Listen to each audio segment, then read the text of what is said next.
Ahoy, vite świat. Specifically, welcome back to the Barn Owl Project. Today we're going to be looking at another milsurp gun. Very special one to me, one that I've enjoyed for a long time. One that came to me in very special terms. This was actually the last firearm that I purchased from a good friend of mine before he passed away, a local gun shop owner. It is, of course, the CZ52, which I know some of you like, some of you do not. But most of you respect as a pretty cool weapon. The CZ52, Czech Republic, made in 1952. Was part of the Warsaw Pact pistols. This one is chambered in 7.62-25. And I guess without further ado, let's just kind of shoot it, get into it. I'm just gonna shoot it around today. It's a beautiful day out. I just got off work, and so we're gonna do some fancy shooting. And because everyone keeps calling me a little commie, we are not going to be tolerating that today. I don't even know if you guys can see this in the sun. I got tired of all the commie comments because most of my milsurp guns are from other countries, specifically people or countries that were part of the Warsaw Pact or the USSR and stuff like that. I probably will be slowing down after this. I won't be able to do one a week. I'm waiting on some ammo to come back available. For those of you who don't know, if this is later, whenever you're watching this, we are still in the middle of Firearmageddon. But luckily, thank you to my local gun shop, who once again did me a complete solid and was able to get me all of this glorious, glorious ammo for this glorious, glorious handgun. Also, while I'm thinking about it, I would appreciate it right now, guys, if you like this video, please hit the like button. These are very expensive to film. A lot of the ammo for these is inexpensive. A lot of it is not inexpensive. The TOC is not super cheap. This is pretty good ammo. I think it runs almost $30 a box. So, like, it gets expensive to film these. A couple videos that are coming up are going to come close to that, like, $500 mark to film. So I would just appreciate it if you guys gave me some love, because this is a very expensive thing to do, and I don't always have the funds to do this. I'm not paid by YouTube. I obviously don't have enough subscribers. So if you guys would just go ahead, hit the like button, or leave a comment, whatever, just so I know that you guys appreciate these old little commie guns. I would really appreciate it. I think I will show off really quick. I'm going to grab the other camera, and I think I'm going to do a size comparison. So hang on, ready? Seamless cut. I figured this would kind of give you guys an idea as well as to the size of this gun. Everyone should be familiar with a Beretta 92. Of course, you can see they are the exact same size. If you're not familiar with a 5-inch 1911, you're probably a little crazy too. You can see they're the same size. And of course, the 5.25 Springfield, they're the exact same size. So it does fall into the full-size handgun category. I'm going to swap back over to the other camera because it's still looking at me, and god dang, I'm gorgeous.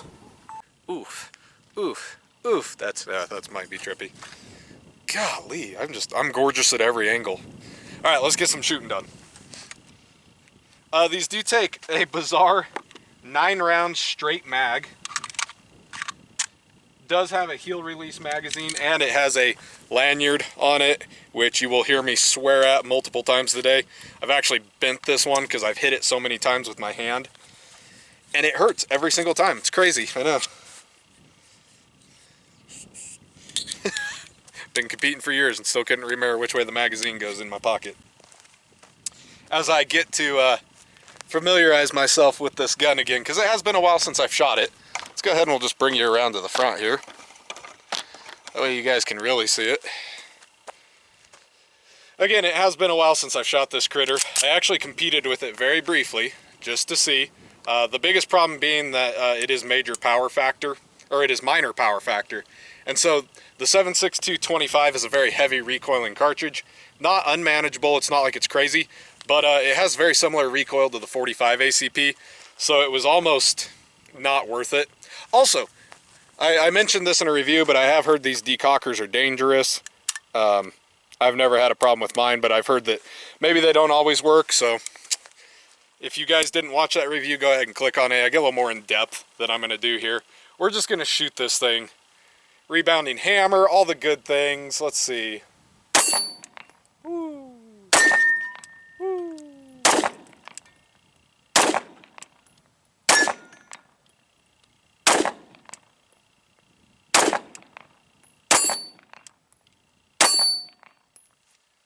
That thing recoils a substantial amount. The trigger is very narrow, and so it does, whenever the, I don't know, we've talked about this. I don't know if it's just the rebounding hammer or what, but whenever it recoils into my hand, it is not super pleasant. This isn't, the more I shot it, the less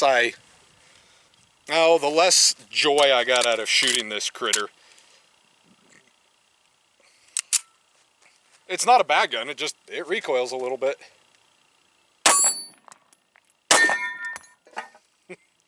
And it breaks plates.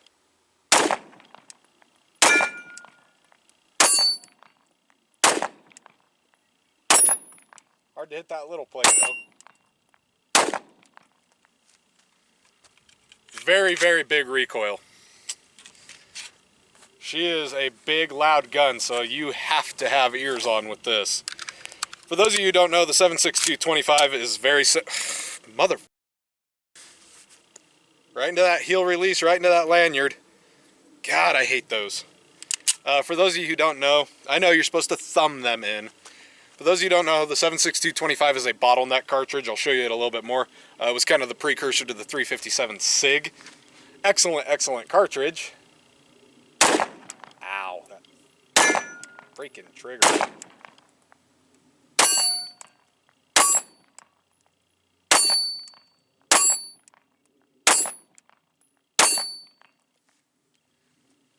It's a lot of recoil back on your skinny little fingers. Let's go ahead and reload and we'll keep shooting her. Again, I've talked a little bit about it. There's a lot more information in the review. But basically this pistol came about, well, because they were told to make it.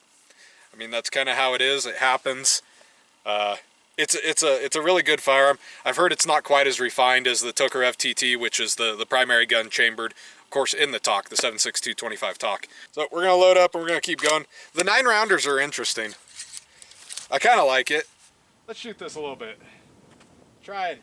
This is the gun that also sends lead back, man. It is thumbing.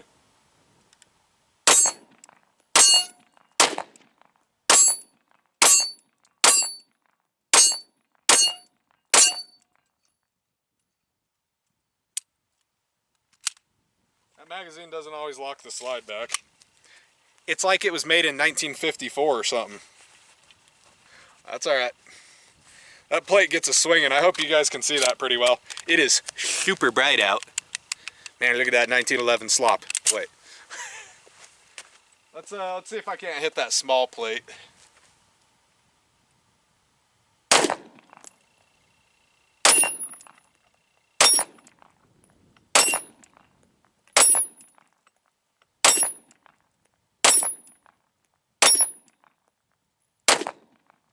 Missed on the last shot. That's always fun. Alright. I will try and transition a little bit. It's not got a great trigger.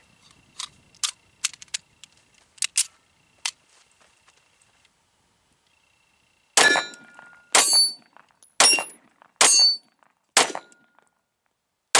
lost the sights. I can tell you right now, these were not the best idea. I did it to be sarcastic, and I'm looking through this like sunshade, and everywhere that there's a US star, I can't see super well. So they kind of, I'm like looking through the sights, and every once in a while I'm like, ah. Alright, not my best idea. But I didn't want to get called a commie. Let's load up some more. I'm really enjoying shooting this. I'll actually just kind of film the loading, because it doesn't take me very long to load this one. These stick mags are not hard to load. I'll try and do some transitioning here on these last 3 mags, or however many I'm going to do.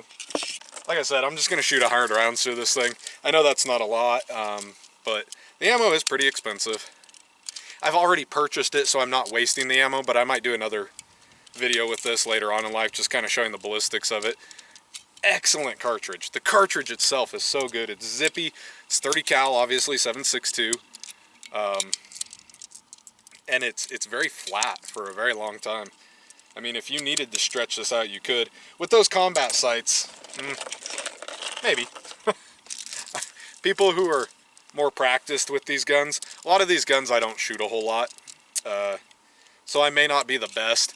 And because we are in an ammo crisis and a gun crisis, I try not to come out here and like film a bunch of warm-up shooting. I'm just coming out here after not shooting this gun for maybe a year. So, you know, it takes a while to regain that muscle memory. I'll speed it up here if I can. I'm also just not, I'm not the best shot in the world. I'm a very average shooter. I know you guys like to hear steel ring out and you want to hear me shoot well and you want to see me shoot well, but sometimes whenever it's not a gun you're familiar with, you're not always perfect. And I'm never perfect at the best of times, so. But we'll keep going. It's a gorgeous day out. There were some really nasty thunderstorms that went through there. There's some nasty thunderstorms behind me, but it is just bright and sunny over the top of me. It is 60 degrees outside. It's just beautiful. Spring has definitely arisen. Let's see what we can do here. I'm gonna put my ears on because if you fire one shot, if you fire one shot without your ears on this thing, you'll be paying for quite a while. Jesus. I may not be very good at what I do, folks. But you know what? I give it my best. I will try and speed this up just a little bit. I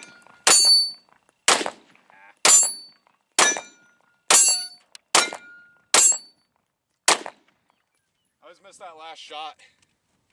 That's just laziness. That's left over from whenever I did shoot a lot. My transitions have always been poo-poo. Let's see if I can't speed it up on just that plate.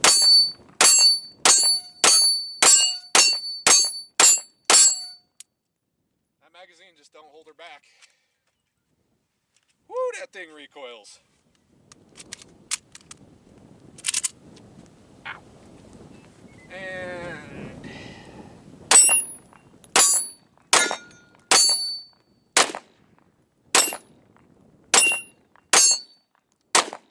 darn it. Missed on the last round, so you know I can't stop there. You know we're gonna keep going now. I don't do that crap. A little bit better. Gun's warming up and I'm warming, gun's warming up a lot and I'm warming up to it. I did paint some red dots on here this time to kind of help me see a little bit better. Because the white target with the white dots last time was not my greatest invention. But now I'm looking through these stupid butt sunglasses. Because I'm an idiot. I don't remember which mag it was that didn't hold. I think that gray mag holds fine. And I think this one holds fine. I was surprised no one commented this time. On a lot of these guns, I don't know what it is about like these milsurps. They frickin' fling brass. This gun throws the brass. You'll actually usually hear it whistling past my head. It slings at like 30-40 feet. The 9x18 Mac, same thing. And I think blowbacks do that in general, but this thing's, it's dangerous on both ends. How's that? I would not have wanted to stood next to a guy in the middle of the war while he's freaking firing this thing and it's slinging brass back past my head, because I'm pretty sure if one of them hit you, it'd slice you open pretty good. 2 mags. That's 100 rounds. You guys saw every single round of it. Even if my shooting was bad, I want to show you. That's what we do here. 99 rounds. No, we wouldn't do that. I'll give you the full hundo. God, I hate heel release magazines.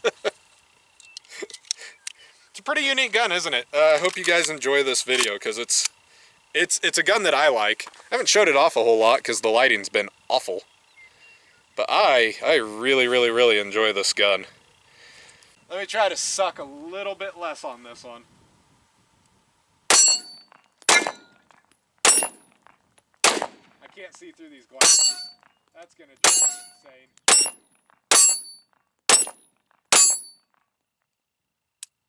Nope, it was that mag that doesn't hold it open. I thought that was 9, but I'll leave my mag over there. I left my mag over there, and I need to turn that target around. And I didn't miss a single one. This is a hard-hitting cartridge. That is something to remember. It is a very, very violent cartridge. So, if you guys are planning on carrying it, shooting it, for whatever reason, just be warned. She is aggressive. I cannot see out of these glasses no matter what I do. I